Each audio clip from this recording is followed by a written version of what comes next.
Dijiste buenas tardes, ¿verdad? Estoy todavía confundido con el tiempo por el viaje, pero es un placer estar visitando otra vez a Colombia y quisiera entonces tratar de mantenerme en los 20 minutos, hablar del tema del uso del BNP, explicar qué es el BNP y en qué facciones podemos utilizar el BNP en el tratamiento de pacientes con falla cardíaca. Entonces empezamos con un slide para demostrar que ya empecé a cambiar.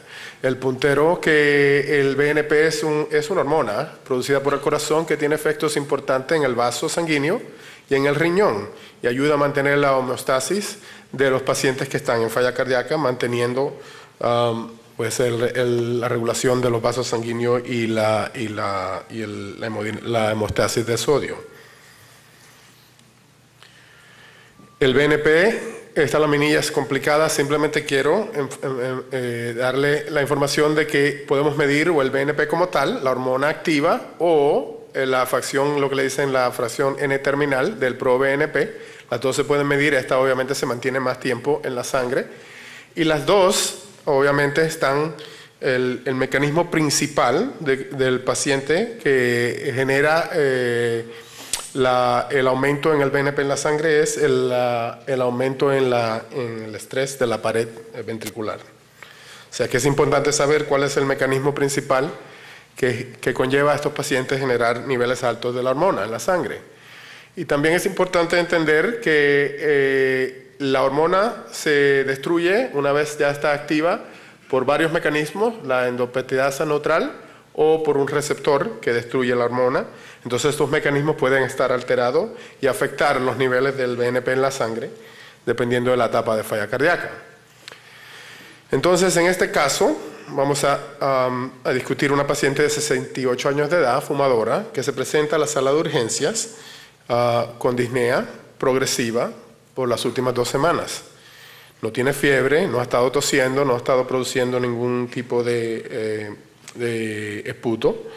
Y la presión arterial está un poco elevada, tiene un poco de congestión venosa, como pueden ver. El examen cardiovascular es normal y tiene un poco de edema periférica. El electrocardiograma no enseña ningún cambio agudo, la paciente está en ritmo sinusal. La placa de pecho sugiere un poco de congestión, pero no hay aumento en la dimensión del corazón. Y los laboratorios son todos normales. No hay proteinuria, no tiene elevación de las enzimas hepáticas y la función renal está normal.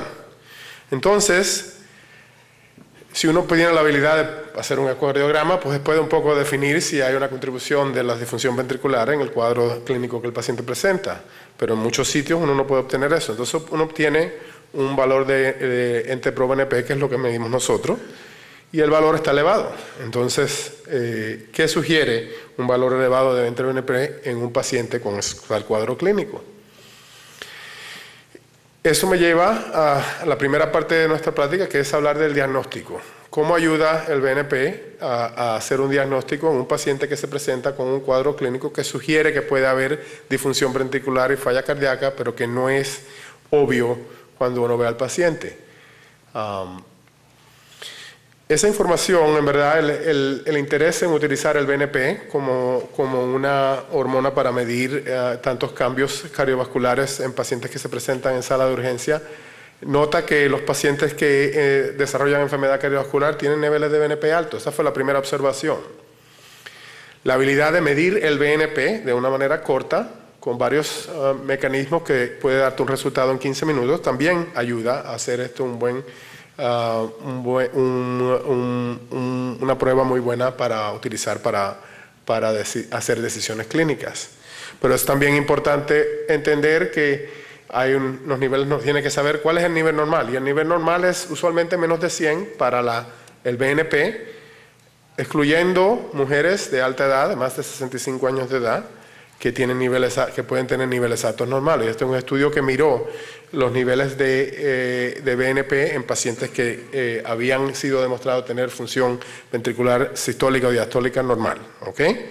Entendemos ya que el nivel normal es menos de 100, aún aparte de mujeres mayores que tienden a tener un nivel alto. Entonces, cuando uno mira la distribución de estos pacientes que se presentan a la sala de urgencia, cómo se presenta el BNP, pues puede tener un paciente que no tiene ningún tipo de evidencia de falla cardíaca, completamente normal el nivel, pacientes que tienen elevación moderada, que no deben tener congestión, pero pueden tener disfunción ventricular asintomática y obviamente el nivel de elevación más alto en esos pacientes que están altamente sintomáticos con congestión. Y no importa si la congestión es relacionada a disfunción ventricular sistólica o diastólica, te da un nivel igual de elevación de BNP. ¿Por qué? Porque como ya les dije, el mecanismo principal de elevación de BNP relaciona al estrés en la pared ventricular y es igual, no importa el mecanismo. Entonces, en la curva de ROC podemos ver que cuando uno ve el BNP de 100, que es el cutoff que utilizamos, te da la mejor sensitividad y especificidad del estudio para discriminar qué paciente tiene problema de congestión y cuál no. Si utilizas el ente ProBNP tienes que tener cuidado porque obviamente hay una diferencia en cuanto al número total, pero hay una correlación directa entre el BNP y el ente ProBNP y varios estudios han sugerido que la curva de ROC se ve igual y que simplemente el ente ProBNP es 9 veces más alto. ¿Por qué? Porque está más tiempo en la sangre, tiene más tiempo para ser destruido. Entonces puedes utilizar los dos, pero tienes que saber cuál es el que estás midiendo para hacer la decisión correcta.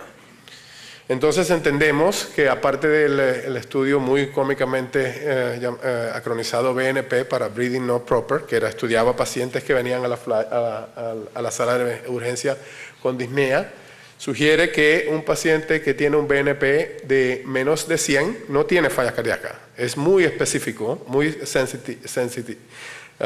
sensible para detectar pacientes que no tienen falla cardíaca y ahí yo encuentro que es la utilidad principal de esta prueba.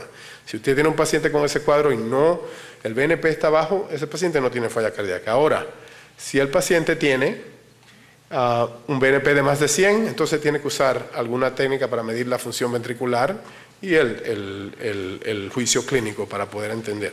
Porque obviamente el BNP por encima de 100 puede ser normal, puede ser un paciente que tenga disfunción ventricular estable, entonces tiene que tener más cuidado. Entonces también notamos que no solo es más de 100, aquí viene el punto principal, es que si hay elevación significativa del BNP comparado con los dos están elevados, no tanto, ves que ese paciente tiende a ser admitido. Cuando miras para atrás y ves el paciente que está más congestionado tiende a tener un nivel más alto. Esto es un resumen del estudio, sugiriendo que la mayoría de los pacientes que fueron evaluados tienen un nivel de indecisión de 43%. El doctor no sabía, añadir el BNP disminuyó esa incertidumbre por 74%. Entonces, en resumen, en cuanto al diagnóstico, el BNP no se puede usar solo. Si solo hace la prueba y no ve al paciente, no hace un examen físico, no incluye otros estudios, no va a poder hacer decisiones. Menos de 100, como les dije, muy poca probabilidad de que haya falla cardíaca, y por encima de 500, ya cuando comienza a una elevación mucho más alta, muy alta probabilidad de que tenga falla cardíaca, y es en ese área de 100 a 500 que hay la indecisión, donde hay que utilizar otros estudios para poder definir. Ahora, también tiene que darse cuenta que pacientes que son obesos pueden tener en niveles de BNP bajo, que el fallo renal, porque uno de los mecanismos principales de excretar el BNP por el riñón, puede resultar en niveles altos. Y también hemos notado que pacientes que tienen enfisema pulmonar severa con difusión ventricular derecha también tienen altos niveles de BNP y pueden que tengan un evento pulmonar en vez de cardíaco que genere esa elevación. Entonces vamos a cambiar el enfoque al pronóstico. O sea, ya hemos decidido que un nivel alto está asociado con el diagnóstico de falla cardíaca, y ahora si ese nivel es levemente elevado, moderadamente elevado o severamente elevado, puede definir para nosotros qué paciente está a alto riesgo. El mismo paciente ahora termina siendo hospitalizado porque obviamente está en falla cardíaca con esa elevación. El ecocardiograma documenta disfunción sistólica y las coronarias están normales. Se ponen medicamentos y mejora rápidamente.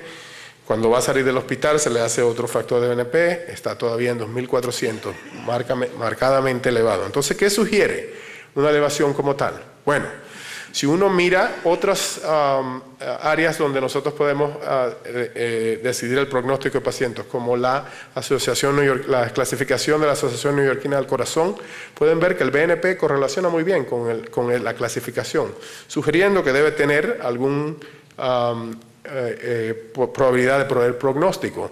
Otras áreas como la función diastólica, la función ventricular derecha y la severidad también correlacionan muy bien con el BNP, y esas son esas son información que ha sido también que genera pronóstico en pacientes con falla cardíaca. Y si miras un estudio del Val-Heft y miras a todos los pacientes, le mides el BNP, notas enseguida que la mortalidad y la morbilidad, las dos correlacionan muy bien. Mientras más alto el BNP, más probabilidad de que ese paciente tenga eventos significativos como mortalidad y morbilidad. Y en ese mismo estudio, el BNP, que estudió a esos pacientes que se presentaban a sala de emergencia, se notó también que pacientes con el BNP más alto tenían la probabilidad más alta de tener muerte o rehospitalización por falla cardíaca. O sea que obviamente sugiere la evidencia que hay un pronóstico asociado con el nivel de BNP. Entonces uno dice, bueno, ¿cuánto tiempo debo esperar para medir el BNP otra vez? Pues si tú miras la cateterización cardíaca, la hemodinamia, en un periodo de 24 horas, a medida que baja la presión de cuña, baja también el BNP bastante súbitamente. O sea que es una prueba que puede ser muy útil a medida que ya piensas mandar al paciente a la casa después de su hospitalización por falla cardíaca, porque cambia muy rápido. Inclusive el NT-proBNP puede hacer similar cambio. Entonces, si uno mira en otro estudio, ¿cuál es el cambio que ocurre? Vemos que el paciente se presenta con un BNP alto y se va del hospital con una reducción de por lo menos 50%, 3 o 4 días después. Pero el nivel de BNP, a medida que te vas del hospital, mientras más alto, peor el pronóstico, y eso no es difícil de entender cuando entendemos por qué el BNP se mantiene elevado, porque obviamente ese paciente no está mejor compensado o probablemente tiene una enfermedad más severa. Si uno mira la sobrevivencia otra vez, a medida de medir el BNP en la población de pacientes con falla cardíaca estable, también se nota una diferencia de sobrevivencia. Mientras más bajo el BNP, mejor el pronóstico del paciente. Esos son pacientes que no han sido hospitalizados. Entonces, si el BNP sugiere para nosotros que hay una evidencia de un pronóstico peor para esos pacientes que es elevado, ¿qué podemos hacer para manejar bajar el BNP? Y si bajamos el BNP, va a mejorar la condición del paciente. En otras palabras, tratamiento que va específicamente mirando a ver si podemos bajar el BNP y cómo relacionan el pronóstico del paciente. Hay varios estudios, voy a discutir con ustedes unos cuantos. Mayormente el primer estudio fue el STARS-BNP, y así como pueden ver claramente aquí, los pacientes que habían sido tratados para reducir el BNP lo más posible tenían mejor pronóstico, event-free, meaning no hospitalización por falla cardíaca y no mortalidad. En ese mismo estudio pueden ver que el mayor cambio, y esta es una cosa que lo van a ver en todos los estudios, es el uso de diuréticos, más diuréticos para eliminar la congestión. Quizás un cambio significativo en el uso de el ACE y el beta bloqueante, y la espironolactona, pero mayormente el cambio en el diurético, y como pueden ver, el cambio principal en el grupo de BNP que cambia la situación. El Time-CHF es un estudio complicado, es una alemanía complicada, pero siempre quiero que vean que en estos pacientes pueden ver que estos son los pacientes que se tratan convencional y bajando el N-terminal BNP, ¿ok? Un cambio significativo en el BNP en los dos, aun cuando tratas al paciente convencional, baja el BNP, obviamente más aquí, y entonces empezando a discriminar entre la edad de 75 o menos de 75 años de edad, y la próxima laminilla explica por qué. El estudio como tal fue negativo, sugería que había un beneficio para el paciente que se trataba para bajar el BNP, pero no hubo cambio en la combinación de la sobrevivencia y la hospitalización. Solo hubo un cambio en la hospitalización de falla cardíaca, y la razón fue porque el estudio fue simplemente positivo en pacientes que eran menos de 75 años de edad y negativo por encima de 75 años de edad. ¿Y por qué sería eso? Bueno, Entendemos que otro estudio se hizo específicamente para mirar si los pacientes de alta edad tenían más riesgo de complicaciones cuando uno trata de agresivamente tratar para bajar el BNP. En este estudio, el PROTECT, la sobrevivencia fue mucho mejor para esos pacientes que se trataban agresivamente para bajar el NT-proBNP, no importaba la edad.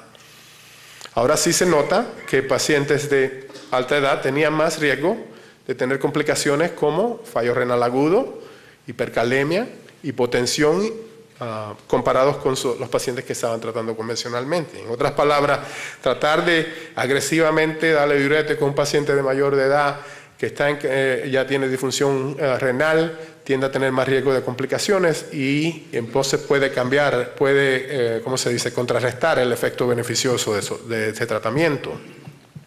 Pero como pueden ver, también se vio en este estudio, se miró específicamente, pueden haber cambios en otros factores que nosotros miramos, como la fracción de eyección o los volúmenes diastólicos. Como pueden ver, el paciente que se trata con entre-BNP tiende a tener remodelación del ventrículo izquierdo. Y en resumen, los valores de BNP al final de una hospitalización sugieren pronósticos, también sugieren pronósticos medidos en la oficina, porque niveles muy altos están asociados con un pronóstico pobre. Los pacientes que se puede tratar para disminuir ese BNP, aun cuando se sientan un poco mejor, tiende a ser una terapia efectiva, pero utilizando cautelosamente estudios clínicos en la función renal y el nivel de perfusión del paciente para asegurar de que no tengamos complicaciones con la terapia. Y eso es todo lo que tenía que decir. Muchas gracias. Doctor, muchísimas gracias.